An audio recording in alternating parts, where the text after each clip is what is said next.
Welcome everyone to today's session. I'm delighted to join you for the launch of our Converged HREDD Assessment tool.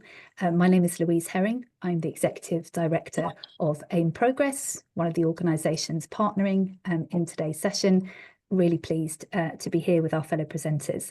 For those of you who don't know AIM Progress, we are a member-led collaborative forum of 50 fast-moving consumer goods companies who are united to advance human rights in supply chains, and I'll talk a little bit about how we've been involved in this project. I'll talk a little bit more very shortly.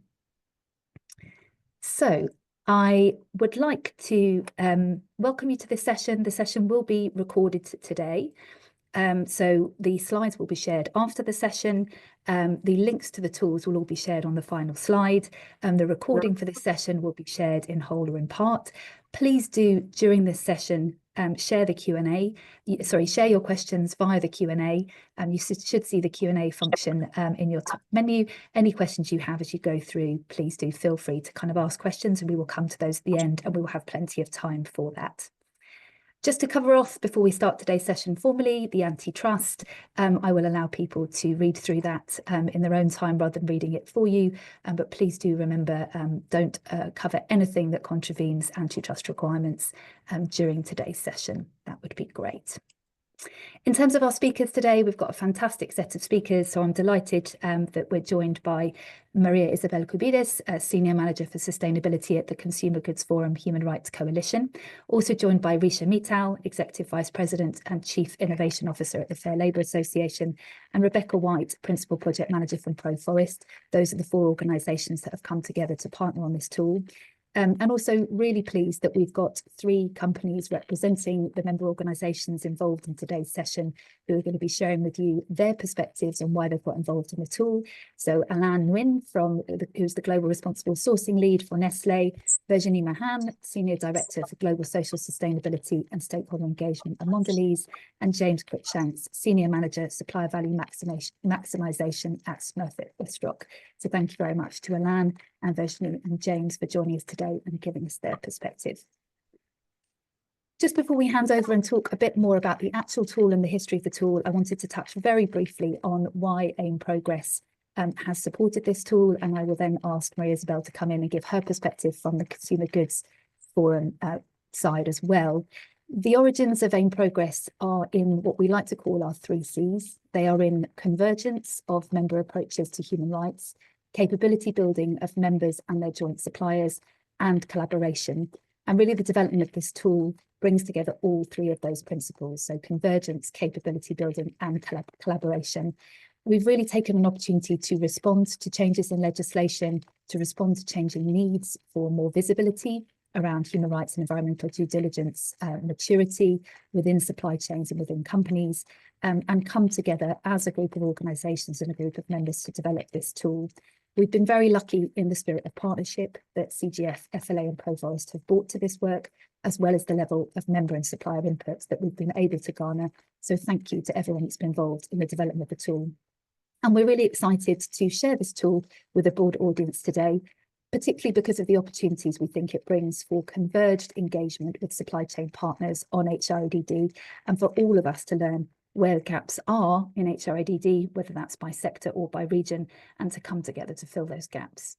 So with that, I will hand over to Maria Isabel. Maria Isabel, please do give us the CGF perspective on why you've partnered on this tool. Thanks so much, Louise, and it's been a very fruitful partnership. I'm really glad to see such an industry-wide collaboration on this topic, because I think this really helps us scale our impact.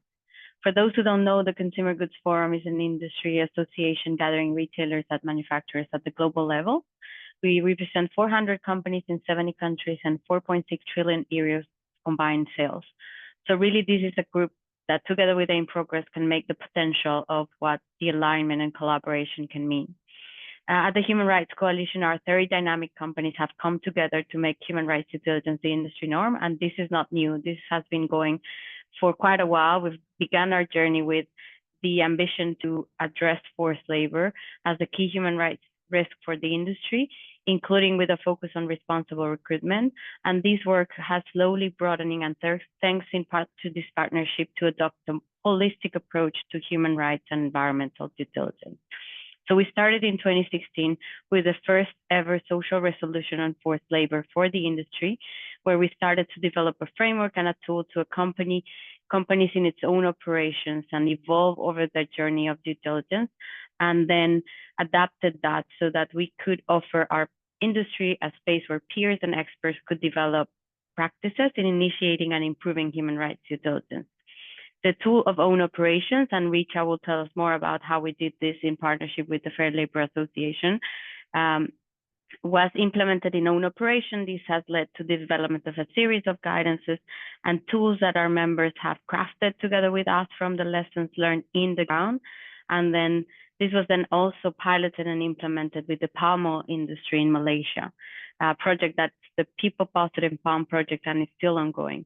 So the HREDD tool that we're talking on launching today is really a continuation of this effort that is something that would have not to come to completion, and that is still just one step more in the journey toward that alignment that Luis was speaking about.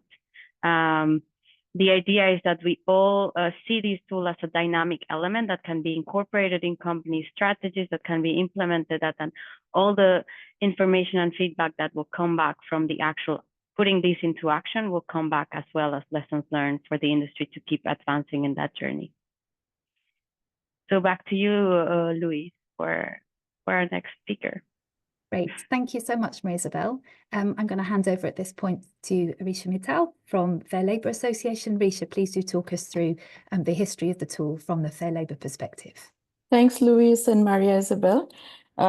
Keeping the tradition, just a little of background on the Fair Labor Association. We are a global network of 17 civil society organizations and trade unions, 53 member companies, about 140 universities, 200 plus partners, which includes international organizations, assessors, implementing partners, and about 1,500 licensees. And our collective mission is to raise labor standards and improve worker well-being. The work that we do is very much rooted in international labor standards, and our standards on human rights due diligence closely correspond to 11 international standards and guidelines, including the OECD and the UN guiding principles. And our standards on the workplace code of conduct is rooted in the ILO conventions. So when we were working on this tool, as you may imagine, this was very much based on the FLA standards, but also the experience we have gained working with companies globally. We use the OECD 6-step framework and the UN guiding principles to develop the framework. So if we just go to the next slide, and this is not something new to many of you. You have seen this chart many, many times. And as you can imagine, that different companies were using different frameworks. So ETI uses a 4-step framework, FLA uses a 10-step framework.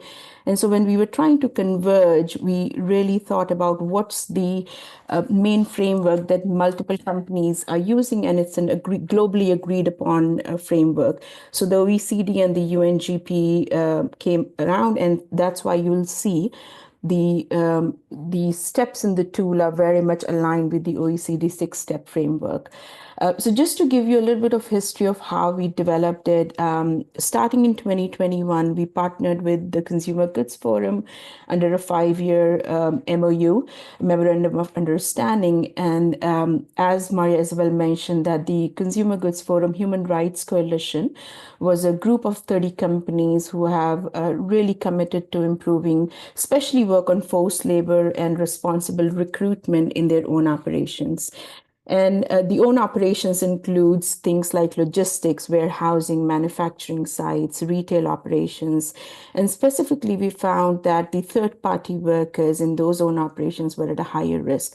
So you'll see 2 components of the tool focus, one on own operations, but also one component of the tool focuses on third-party service providers, because that is a high-risk group.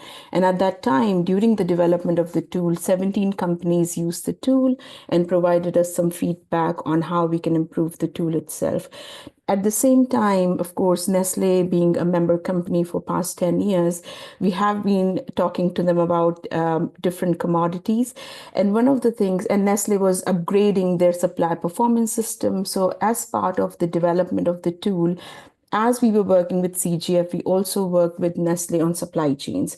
So they have 14 high-risk commodities, and Ala would talk more about it. But we worked very closely with Ala and his team when we looked at the 14 different commodities, and it was a 1.5 year process, just to mention. We interviewed about 35 people across the 14 commodities. We looked at how they measure supply performance. And some commodities are looking at tier one. Ala's team look at tier one, but other commodity units look at all the way to the farms. And what we saw was that different commodities groups within the company were measuring supply performance differently. So if I take an example of, and this is not an example from Nestle, I'm just taking an example, company X is supplying them with cocoa, with coffee, and with palm. The supply performance may be measured differently because palm uses something different. Or was using something different than cocoa. So the purpose of the tool was really to streamline how a company can evaluate supply performance across commodities, but also in different tiers of the supply chain, because in some of it, it's tier one, in some of it, the farms are tier two, in some of it, it's tier 12. So the idea was really to come up with a tool that could be applied across the board. The other thing that really necessitated the origination of the tool was many of the companies have always focused on supply chains. And when you think of the supply chain, you're doing either a factory assessment or you're doing a farm level assessment. So that is looking at child labor, forced labor, responsible recruitment, etc. But many of the issues are really related to the lack of management systems or the lack of HREDD at the supply level. So this tool was really to complement those factory or farm level visits to say, okay, these issues are happening at the facility level, but then what are the management systems that really need to be upgraded in order to address those systems? So it's kind of it complements what you have already in place in terms of factory assessments.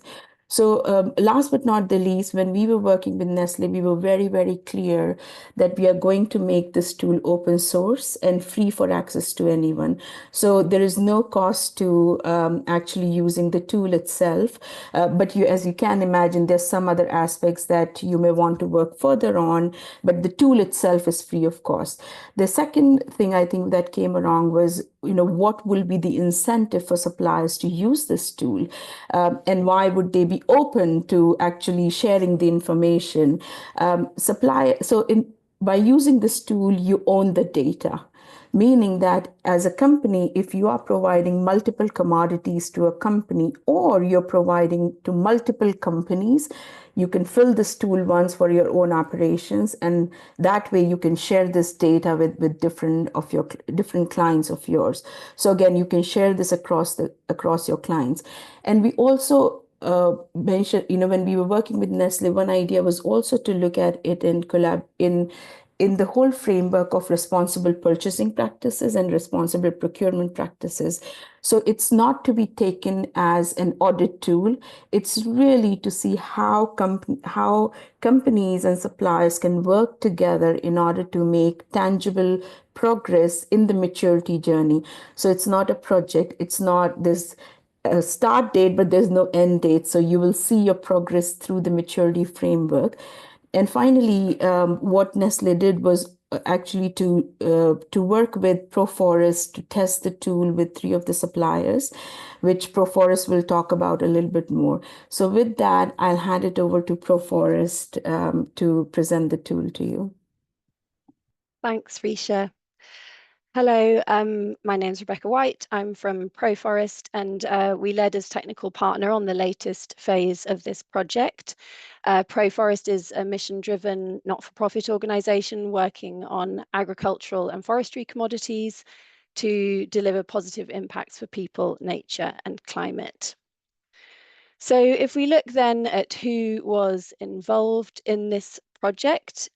We were building on the work already done by FLA, CGF and Nestlé, and this was really a team effort across a lot of different companies and organizations. So in the latest phase of evolution, a number of companies were involved. You can see those on the top half of the slide. They formed a core group convened by AIM Progress and CGF, who fed back on the iterations of the tool and really helped to make key decisions. I would also like to recognise 5 companies who we piloted with in the latest phase of this project. We will hear from James Cruikshanks from Smurfit Westrock, who is one of them, but their feedback really did drive final iterations and changes in the tool. So I wanted to recognise their input as well. So if we go to the objective of what we wanted to achieve with this latest evolution, is really a tool that will allow companies, brands and suppliers to assess the maturity level of their HREDD management systems. And so to use that then as the basis for improvement. So building on what Risha said, we weren't looking at we weren't looking to develop an arm's length assessment or something that could be used solely for reporting and compliance, but actually something that provides information to identify where improvements can be made and then use that as the basis for taking action.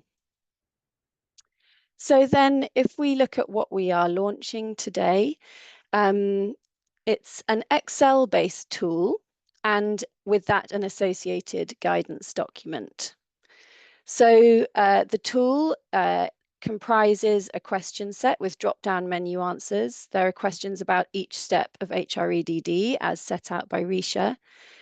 Then you have a results engine that is auto-populated. So as you're completing, answering the questions, that results tab is feeding back results to you, and we'll have a look at those in a couple of slides' time. We also have then a gap assessment tab, and that really gives users the opportunity to look at where gaps then exist in their systems and how you can achieve a greater level of maturity in your HREDD management systems. We have also in the tool an action plan tab, so you can take gaps identified in the gap assessment and use that, start reflecting on those gaps and using that as the basis then for creating an action plan for HREDD in your company.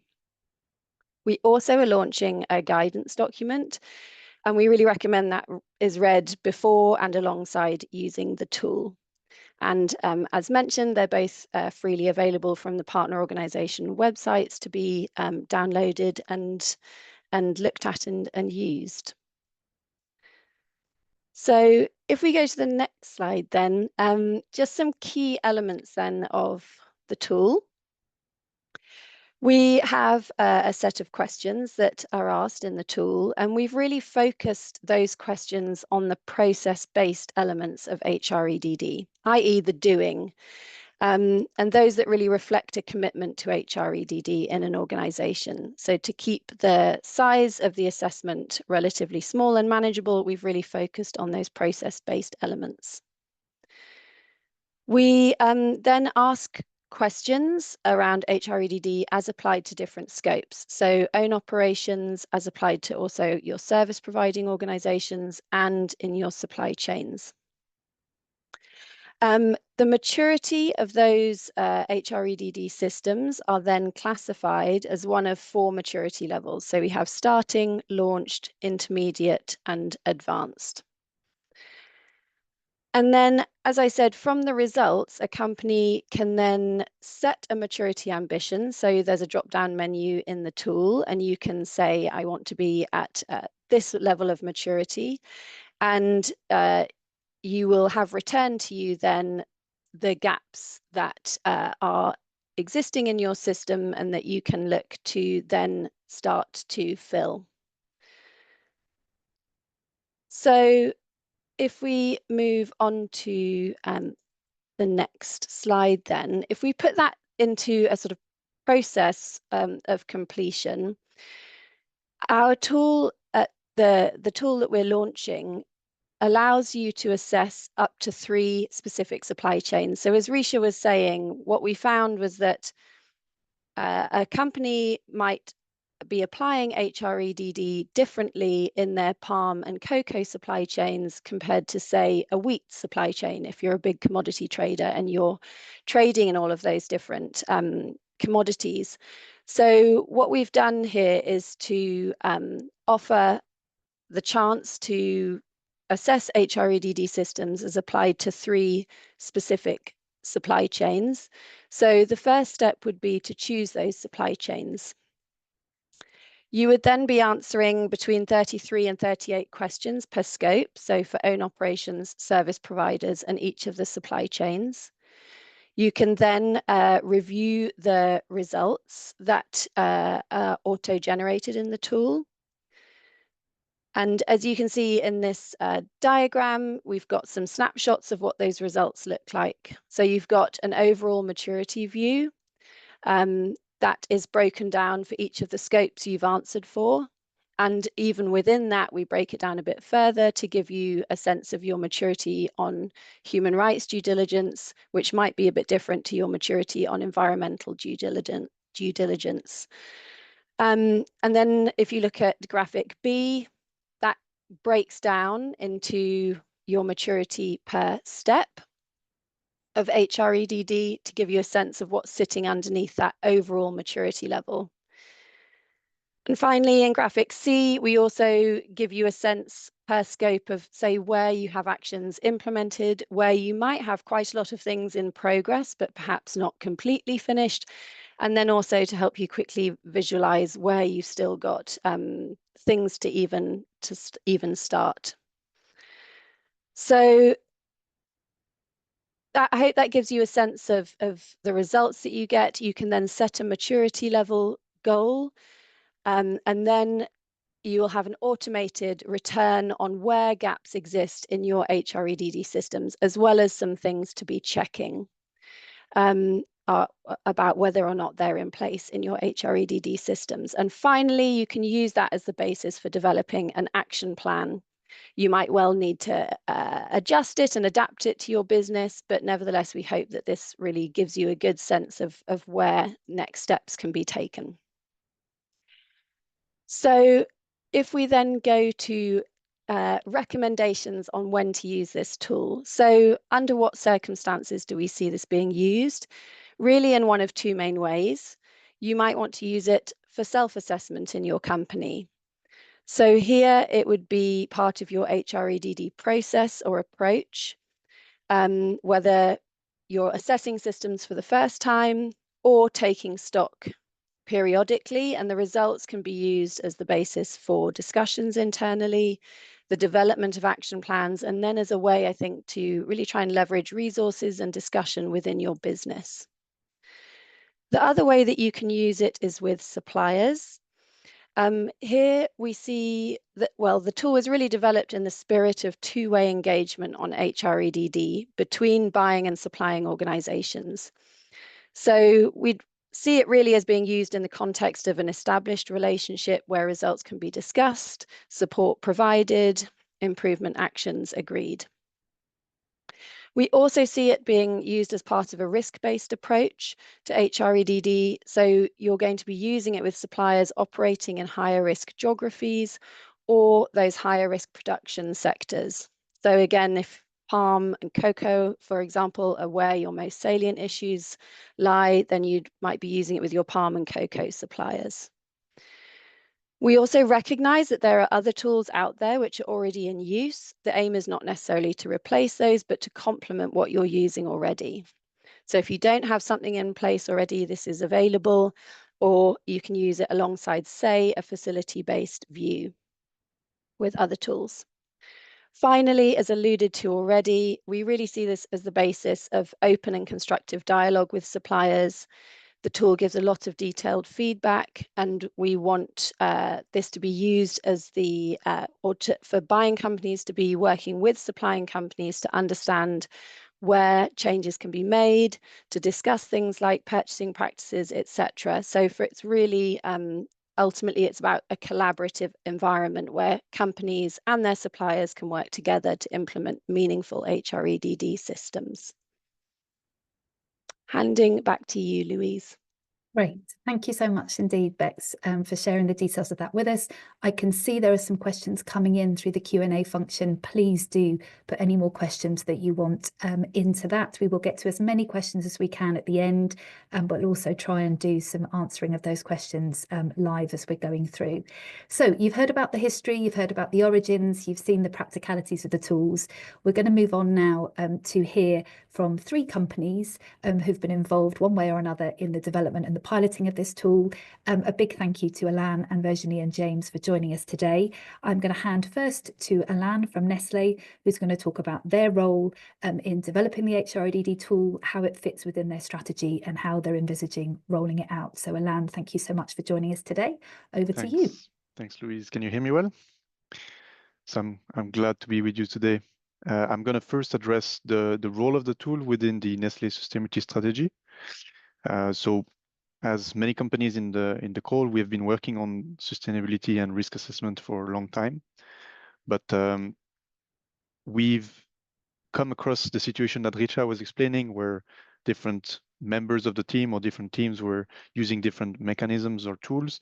And we felt the need to streamline all of these initiatives around one tool. And especially, I would say, in the context of the mounting regulations and increased challenges that we find in our supply chains, we felt the need to consolidate our energy into a more strategic manner. So the way we've chosen to do this is to work on this tool to allow specific suppliers of ours, which are deemed more strategic, to perform their own HREDD for their supply chains, because this allows us to refocus our energy not on the assessments part of the HREDD, but more on the capacity building with specific suppliers and also supporting remediation when it's necessary. We will absolutely not use this tool as a tick in the box exercise or as a verification mechanisms like we use SMETA, for example, for a lot of our suppliers. This is supposed to be more of a companion that is distributed to these selected suppliers at, let's say, at parent company level to help them go through the motion of these OECD steps and find the risks and address them. And as it was mentioned before, we will use it internally as well. We do think it's very important to do it on your own as well when you request suppliers to do so. And my personal aspiration and hope for this tool that this will help us all companies to focus our energy on remediation and collaboration rather than assessment. Now, if I go into the details of how we plan to roll it out, we have decided to first go through let's say, a trial period with the most significant and strategic suppliers that are cross-commodity. So I guess everybody in the call has, for their company, defined certain key raw materials that they are looking at in more depth. So we have 14 categories, and we are going to deploy the tool first onto the most strategic of the cross-commodity suppliers. And of course, we are going to combine this with the sourcing regions that we know they are using and based on the risk of these sourcing regions. Now, on top of this, we are going to go to each of our strategic key raw material and select a few of the biggest and most strategic suppliers. So all in all, we should have a reasonable number of strategic suppliers that we are going to deploy the tool to first. And in 2025, our plan is to test this deployment method to see how we can further improve the tool and how we can also make the deployment process better for our suppliers. It's going to be our main capacity building strategy for these strategic suppliers. We hope that they can also leverage the tool for the same way we want to deploy it when it makes sense. Now, we will suggest that upon finding significant risks, our suppliers do work with other third parties for remediation and for technical advice. I give it back to you, Louise. Thank you so much, Alain. Really appreciate it. And if people have any further questions they want to put to Alain, please do feel free to use the Q&A function. So really useful to hear Nestlé's plans in terms of rolling out the tool. I'm now going to hand over to Virginie Mahan from Mondelez International. Virginie, it'd be great to hear about your plans, but also hear your thoughts on what are the benefits for the sectors that you operate in of having a converged HREDD assessment tool. Over to you. Sounds good. Thank you, Louise. I'm really excited that we've at last reached this milestone as a sector, both in my role at Mondelez, and I lead our human rights work, but as well for all the work that we're doing collaboratively through the Consumer Goods Forum Human Rights Coalition, as well as AIM Progress. This Converged tool will allow us as a sector, I think, to really achieve 3 key outcomes. One, and perhaps most importantly, this will allow us to assess maturity all along the value chain. I believe it allows us the potential to really step change our efforts in terms of mainstreaming good practices. I think it's been mentioned already, but good to remind everyone, this tool is open source, it's free, it's available for everyone to use. And I'm confident that it will help us deliver better outcomes for people along the value chain as more and more actors along the supply chain make the most of it. Secondly, it will help us connect the dots between human rights and environment into a more holistic due diligence approach. As I'm sure everyone is aware, this is also aligned with the new legal requirements that are increasingly applying to large companies, in particular those operating in Europe, but will really be affecting many, many more companies throughout the supply chains as those requirements are felt throughout the commercial relationships. Thirdly, this tool will help us find efficiencies at all levels of the supply chain. It is meant to be, one set of questions that can be used by all companies to assess their own operations and to assess their upstream or downstream partners. I think we can all relate to feeling a bit overwhelmed with questionnaires, with data requests from our customers, regardless of where we stand within the value chain. And this aligned approach is the beginning of helping to minimize this burden. Now for Mondelez, more specifically, we see this HREDD assessment as a tool that will come to complement our longstanding and ongoing human rights due diligence roadmap.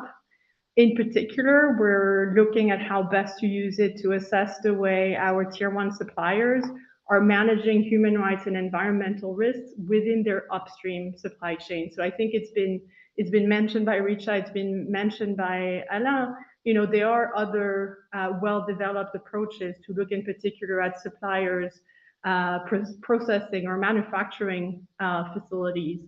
So we're not going to stop doing that, but this is really complementary. Similarly, we have programs in place in our prioritized ingredient supply chains to look and assess at what's being done at farm level, but it's a little bit the piece in between that we're missing. So we will be leveraging this to ask our suppliers to give us to assess for themselves and give us the visibility of how they're managing risks upstream. We're particularly interested in deploying it with the raw material supply chains that we prioritize from a sustainability perspective, and we'll be starting with those that are a top priority from the basis of our human rights risk assessment. So for us, that's cocoa, that's palm oil, that's hazelnuts, and that's sugarcane. In 2025, we'll be starting to really pilot this phase with some of those suppliers, but importantly, we'll continue to put a lot of energy into the joint working group between CGF and AIM Progress that will continue to think at the next versions of this tool, and importantly, how we start leveraging it more collaboratively and jointly to create more of that impact and more of those efficiencies within the sector. I believe this group is still open for other members who might be interested in helping to shape this work. So we look forward to seeing you there. Fantastic. Thank you very much, Virginie. Really useful. And yet we'll touch a little bit more on that joint working group for AIM Progress and CGF members at the end of the session. We're going to hear from one more organisation that's been involved in the piloting of the tool in 1 second. And then we'll touch very briefly on what happens next. So how we go from this launch into implementation and what the opportunities are. Just as a reminder, please do put any questions that you've got for any of the speakers into the Q&A function. And we will have time for those questions at the end, but they're also being answered live as we go through. So I'm delighted to hand over now to a supplier member of AIM Progress, to James from Smurfit Westrock, who's been involved in piloting the fuller version of the tool. So as Bex explained, we've done a lot of work to really kind of condense down the tool, but James was involved in piloting the fuller version of the tool and will talk us through what their business's approach was to completing this tool and what they see as the benefits from a supplier perspective. James, over to you, and thank you very much for joining us. Yeah, thank you, Louise. Good morning, good afternoon, everyone. Yeah, as Louise says, I'm James Cruikshanks. I lead our supplier value maximisation team at Smurfit Westrock. When we took part in this pilot, it was right at the time of the merger between Smurfit Kappa and Westrock, so we completed it as Westrock. It was a daunting task when we saw all the questions to begin with, but it was a collaborative effort across the team, whether it was ourselves in procurement or with sustainability or with our compliance team and that as well. We actually felt it was a really good exercise for us to have an inward look as to where we are now. The tool itself, asks you some pertinent questions, but also to provide the evidence, for you to go and to prove that you do it and really to prove it to yourselves that you are doing it as well. So looking up policies and meeting minutes and things like that, where you've shown that you've taken these actions as part of your governance programme, it's good. What we really liked about it was you get an immediate answer as to your current maturity, as to where you are, where there are gaps, and then the action plans are prioritised to close those gaps as well, to get you through the different stages of maturity. It was quite interesting for us to find that in some sections we were at a more advanced level, or we had completed some of the advanced requirements before we'd actually done some of the basic requirements and that type of thing at the front.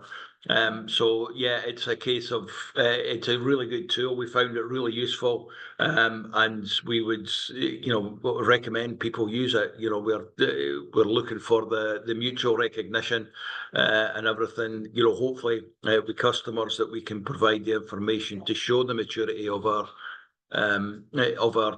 governance programme as far as our supply chains and that are concerned. And that's it. Thank you. Great. Thank you so much indeed, James. Thank you for providing the supply perspective, really useful. We're hoping certainly that we've addressed some of your daunting comments at the beginning by really bringing down the number of questions by quite a lot to the version that's been launched now, but look for more feedback from those on the call and others that are using the tool. Any questions for James that anyone wants to ask, please do pop in the Q&A section, and we're coming to those questions as we go. So we are wrapping up and moving towards Q&A. I want to ask Maria Isabel, please, to give us a sense of what happens next. We've launched the tool. You've heard from today's session why it's been launched, what the goals of it are, how different companies are approaching this. The tool is, as everyone said, freely available and out there now. We have launched it as a working version, which Maria Isabel is going to talk through, with the idea that there will be a learning phase for the next 12 months, by which we'll all understand a great deal, whether it achieves the goals and the objectives that Bex laid out. But Maria, Marie-Isabelle, talk us through what do we hope, anticipate, think will happen next as this tool is implemented. Yes, thanks so much, Louise. And I think you've pointed to some key points. I think, first of all, we see these as one part or one piece in the puzzle of the HREDD, a tool that hopefully would be helpful and that companies can bring to life. I think the origin of it really is about coming together, and that's why we talk about convergence, we talk about HREDD as this process to, I would say, try to mainstream something that's very complex as human rights due diligence, but the tool has been made available and accessible, again, open source to all actors in the extended value chain, and is sector and commodity agnostic. So really, we hope that all of the people that are here in the call and beyond can take it on, can own it, and really make it, bring it to life, whether it is in a specific commodity, in a specific sector that there is, and even working or learning across sectors will certainly bring opportunities. Second of the things that comes next, that has already started but needs to continue on, is the deployment process by companies in their own or collectively. We hope that we can, as much as possible, gain traction in the way or in the amount of companies that are using this tool to prompt that sort of alignment and mainstreaming, but also enrich the tool with a diversity of stakeholder feedback. For what it concerns CGF and in progress, I think we both are working hand in hand with suppliers, whether it is in capability building on specific supports or hand-holding through that HREDD journey. So now we're bringing in the E, and we are already each present in different countries, whether it's Thailand, Malaysia, or Indonesia, working with specific sectors. And so that's certainly a ground that will be very fertile for this tool to come to life. And as you were saying, once this has come to life, come back with the lessons and say, give us a 12-month time frame where we would come back to it and revise it, because we need, as when we've already in the past launched similar tools, these are living documents that need to evolve, not to become obsolete, and need to be constantly revised so that they catch up not only with regulation, but also with business practice and the capacities that we see. And then finally, I think the last element of the next step is really how do we scale the impact? And in that is the thinking about we not only align within industry, within business, but also seek partnership with different platforms, private platforms, tools that are already out there and that you may be using already, so that they and us can align, can discuss and get to reassure everyone that we have a common understanding of what human rights and environmental due diligence is, and wherever you could go, you will find the possibility of also, answering and looking at similar questions or criteria, and be reassured that whether you go to one platform or the other, one type of collaboration or the other, we are all progressing in the same direction. So it's really about continuing that support with suppliers, with our brands, and looking towards scaling and further deploying what this could bring to our industry. Great, thank you so much, Marie-Isabelle. And for those of you on the call that are members of either AIM Progress or CGF or both, just to reiterate what Virginie mentioned in her contribution, which is we have a working group that's looking at the next step. So a lot of what Marie-Isabelle has just covered, how can we do that in a converged way over the following months? So please do reach out to either of those organisations if you'd like to be part of that group. So we're going to come to the Q&A section. Just wanted to quickly, one of the questions on there was about how do people access the tool? Just if you've missed that when we've been highlighting, the tool is available on each of the organisations who are hosting today's webinar. So AIM Progress, CGF, FLA and Proforest on each of our websites. And we do have a final slide as well, which has the links to each of those. But please do look for those in the news section and you will find it publicly available on all 4 of those sites. I think one of the themes that's been coming through from the Q&A is really about the difference between between this tool, the HREDD Converged assessment tool, and other mechanisms. So we've had questions about the CDP questionnaire, we've had questions about EcoVadis, we've had questions about certification. From an aim progress perspective, I touched on that very quickly, and then I'll come to the other panelists to get some other perspectives. But I think what we've really tried to do is devise this tool with a view to create some agreed wording around HREDD, which can be implemented into any other tool which is out there. So it may be that the process of convergence isn't necessarily driven by this tool that we've made public, but by the use of that wording in other different platforms. And that's really the conversation that we've had at length with members, and we're having a number of ongoing conversations with platforms that our members use to try and bring that to life. But I don't know, Marie-Isabel, do you want to quickly give your perspective on that question, and then we can see whether FLA, Proforest, or any of the other contributors have a perspective on that too.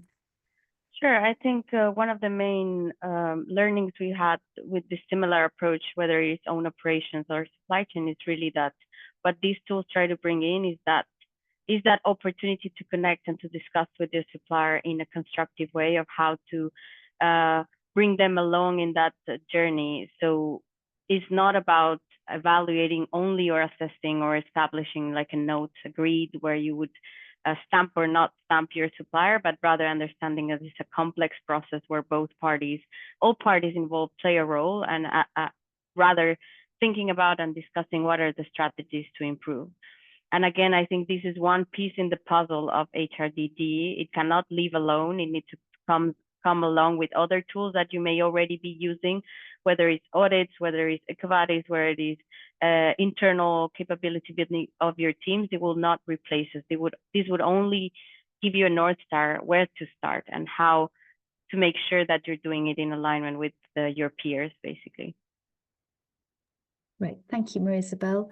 From Risha, from Rebecca, or indeed from Virginie, Alain, and James, do you have anything that you'd like to share in terms of how you see the difference between this tool versus other mechanisms that are out there, or how you're trying to align across those different tools?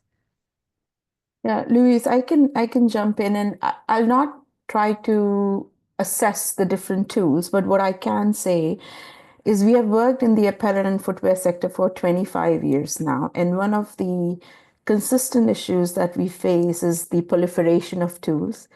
Companies have made their own tools, organizations have made their own tools, ILO has made its own tool.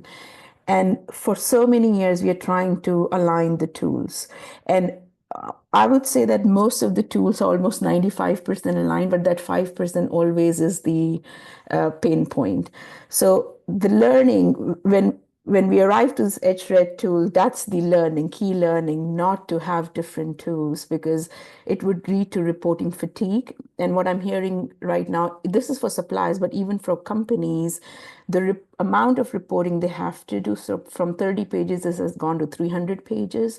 So the purpose of this tool is to really, not have companies develop their own tools, suppliers going through the reporting fatigue. So as much as, this is really a call for all the organizations who are working on these, issues, is if you do have platforms, try to integrate whatever is in the tool, try to have the Converged tool. So that's what I can say. I will not compare the different tools and which one does what, but it's really based on 20 years of sometimes painful experience trying to align. Thanks, Risha, for sharing. Anyone else want to share? Bex, you look ready to jump in. Yeah, thanks. I just wanted to say that because we've based this on the UNGPs and OECD guidelines, it does represent the very standard approach that's out there on HREDD. So it is aligned with other assessments that take that approach. I'd say it's quite high level. You apply this at the parent company level. It's asking about environmental due diligence in general. So if you were to compare it next to CDP questionnaire, for example, you're asking about environmental due diligence generally and not specifically on how you're engaging on your carbon emissions in different scopes or water specifically, etc. So you'll find it's more general, but please do go and download it from one of the partner websites, and then you can look at the questions and put it alongside and specifically understand the kind of commonalities and differences. Great, thank you, Bex. Anyone else want to come in on that one? Yeah, if I can just jump in, thank you. So from a certification perspective, I think we're not yet at a stage where, you know, it's wise to suggest that people get certified on anything like the tool we've created.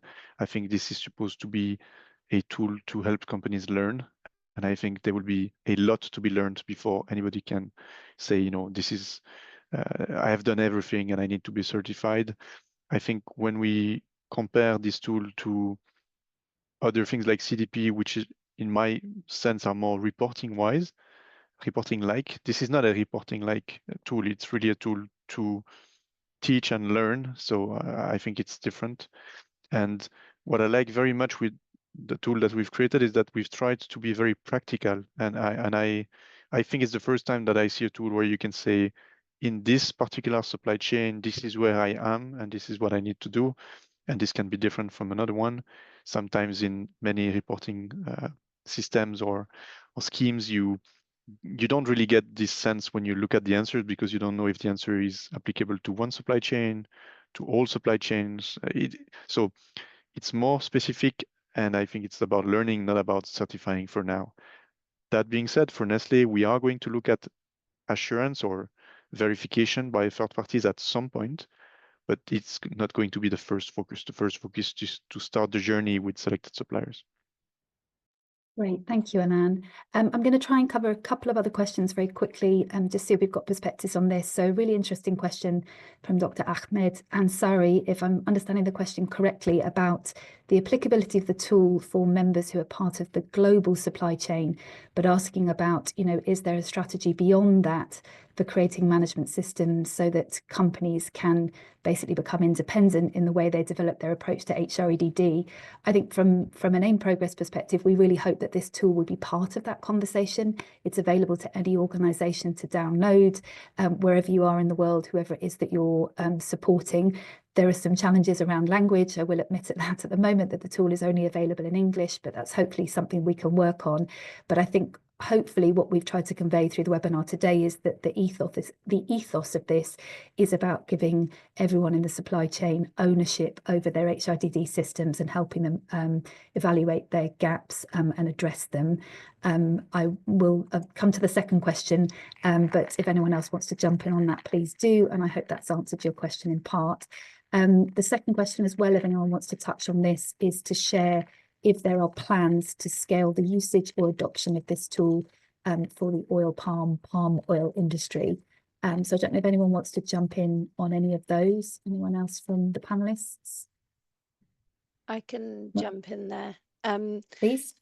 Thanks. There are quite a lot of assessments. So palm oil, I'd say, is relatively mature compared to some other industries in terms of the number of tools and assessments that are already out there. So there is the Palm Oil Aligned Traders Questionnaire, there's the PACG Social Issues Working Group Refineries Questionnaire, etc. So my feeling is that there are some tools already in that space that it would be useful to, I think, that are already looking to become aligned tools for palm oil. I think where this questionnaire or this converged HREDD tool can come in is potentially where you have